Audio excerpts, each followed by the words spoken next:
And then I'll take my stack and I'll roll it up like that right there. What's up, Lazy Dog fam? Hope all y'all are having a wonderful day. It is Tuesday, December 17th here in South Georgia, and we've got a lot of good groceries coming out of the backyard garden right now. But on today's video, I'm going to tell you about my absolute favorite and give you 5 reasons that everybody should be growing it.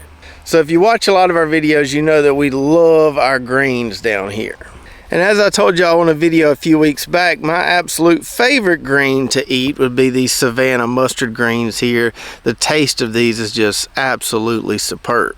But when we consider some other factors like harvest window, the space it occupies in the garden, and just the all-around bang for the buck that we get from each plant, these collard greens right here would be at the top of my list.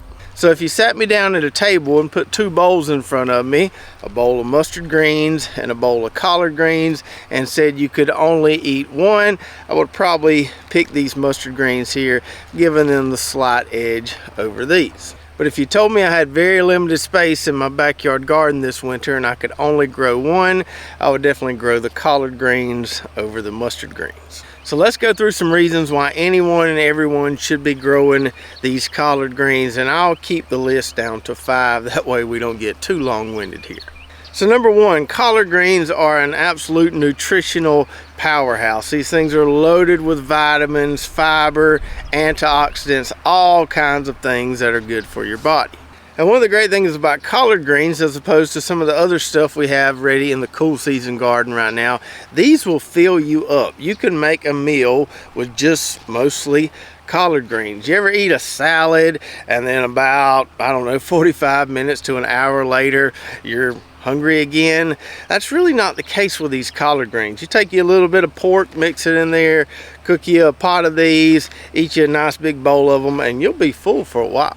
Reason number 2 to be growing these, they're one of the most cold tolerant greens you can grow. So from my experiences, collards are much more cold tolerant than turnip greens and mustard greens. Spinach may be a little more cold tolerant than collards, but collards are right at the top of the list as far as cold tolerant things you can grow in the winter months.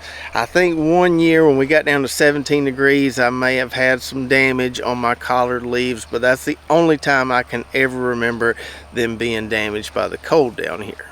And even when it got down to 17 degrees and damaged some of the leaves, it didn't kill the plants. They grew back fine and continued to produce for us. Reason number 3 to be growing collards, they have a very long harvest window, much longer than say mustard or turnip greens do. We plant these things in the fall, they grow throughout the winter, on into the spring, even into the summer sometimes, and we usually end up harvesting each plant at least say 8 to 10 times throughout that long grow out there. And that long harvest window from fall all the way into the following spring, maybe even summer, makes collards one of the most budget-friendly things you can grow. Even if you're not able to grow out your own collard plants from seed and you have to go buy some, because you're going to be able to harvest these plants so many times, you're going to easily get your money's worth and a lot more. Number 4, collards are one of the most space-efficient plants you can grow. When you consider just how much groceries you get off a single plant throughout that long harvest window and how much space that plant takes up, say approximately 1 square foot in your garden, you really can't find anything that's going to give you more groceries per square foot of space. So for comparison's sake, let's take that round bed of mustard greens that I showed you earlier. That bed has a 4-foot diameter. When I harvest that entire bed of mustard greens, I get a nice big pot of mustard greens on the stove there, and we've got leftovers to eat for days. However, I can get the same amount of greens from just 2 or 3 collard plants, so not near as much space that I'm needing to grow out the same amount of groceries to fill that pot full of greens. And reason number 5, because collard greens have a nice upright growth habit, they are easy to harvest and easy to prep. We don't have to spend all afternoon washing these things to get them ready to cook.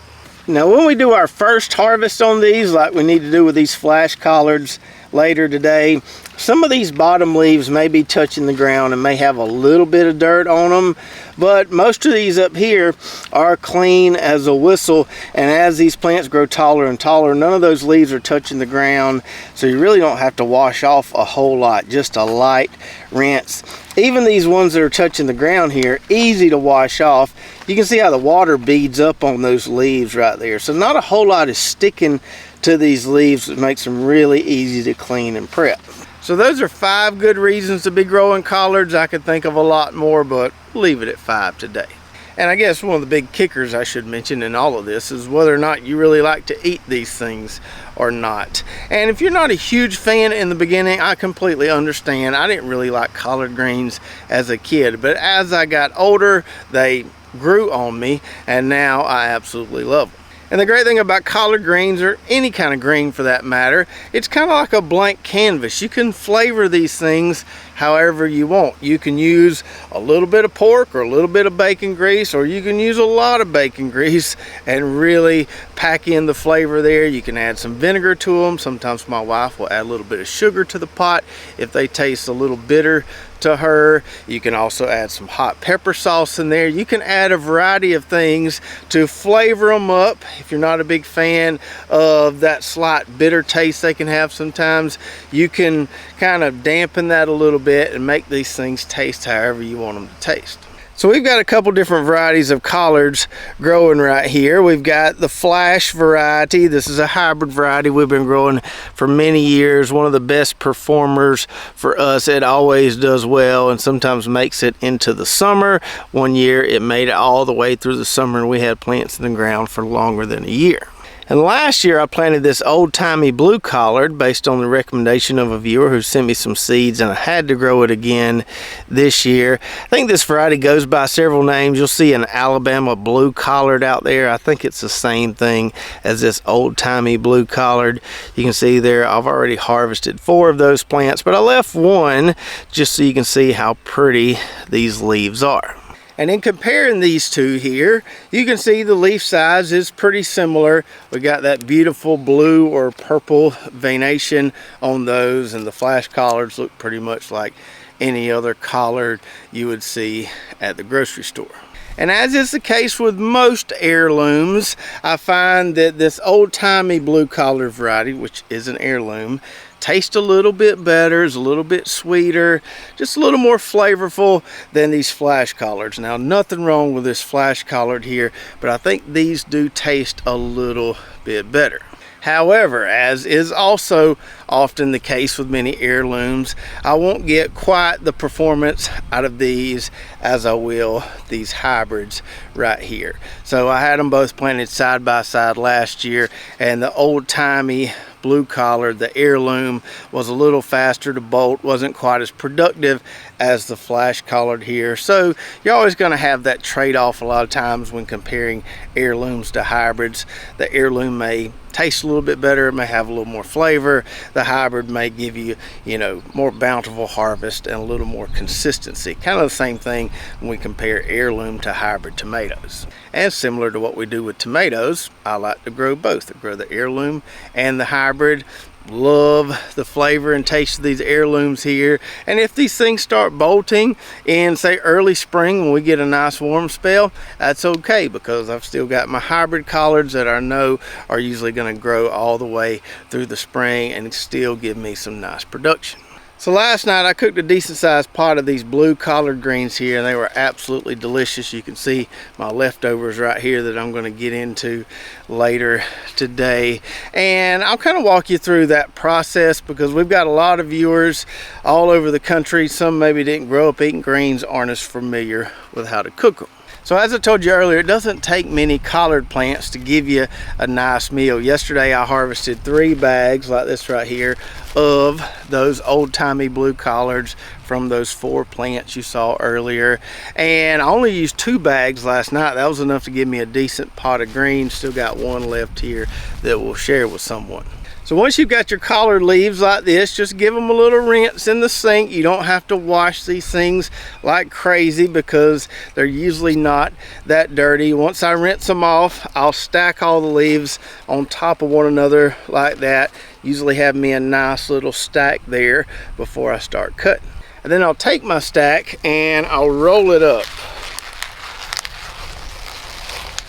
like that right there. Then I'll take my knife and I'll just make tiny little cuts there, basically cutting it into strips. You don't want real big chunks of leaves in there. I don't take the stems out of mine. I like that crunch from the stems being in there. Just roll them up like that and make you some tiny little slices there. Give you some nice little thin strips of collard leaves. And while you're cutting them up, go ahead and be getting your pot hot and get some pork cooking down in the bottom of that pot. Now last night I used ham hock. I've also used bacon. I've used neck bone. You can use a variety of different types of pork. That pork is going to provide some really nice flavor to your greens. So I get my pot hot. I cut up that ham hock into little bitty kind of nuggets about like that. Put it in the bottom and just let it start simmering. If it sticks, that's okay. We just want that fat on that ham hock to kind of render down, give us a nice base in the bottom of that pan. And so once you got that pork browned up nicely in the bottom of that pot, then I'll pour in just a couple cups of water. Not a lot of water, just a couple cups of water. And what that will do is kind of deglaze the bottom of that pot. Take your wooden spoon or whatever you're using, kind of scrape the bottom there, get all those nice little bits off the bottom of the pan, and you should end up with a nice little kind of murky looking liquid there, just full of pork flavor, pork fat, all kind of good stuff.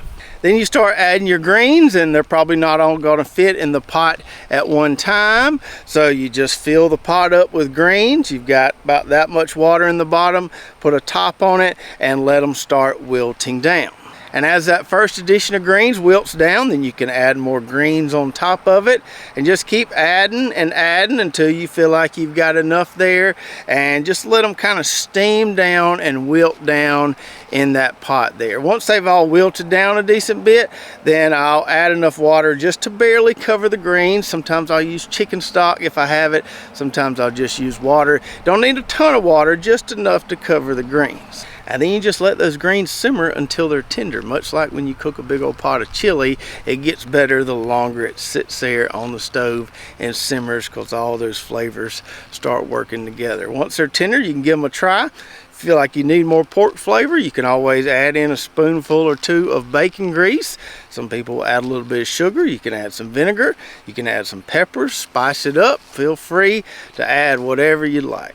And if you've got enough ham hock in there, you really have a complete meal right there once you dip it out into a bowl, because you've got those little pieces of smoked ham that you can eat along with the greens. But sometimes that's not enough meat for my bunch, so I think smoked pork chops are the best thing to cook with collard greens. That's what we had last night. Those are easy to cook, just brown them up in a pan, and they complement the greens so well.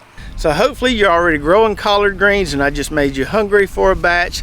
If you're not already growing them, hopefully I encourage you to do so. I promise you, if you acquire a taste for these things based on those 5 factors I gave you earlier, they will quickly become one of the favorite things you have in the cool season garden. And as always, you can find seeds for those 2 collard varieties we're growing on our website at lazydogfarm.com. And if you missed that video we did several weeks ago comparing all the different types of greens in our garden, including broccoli, Brussels sprout, and even cauliflower greens, you can watch that right here. We'll tell you which ones we like the best and which ones we probably wouldn't want. So check that out, and we'll see you next time right here at Lazy Dog Farm.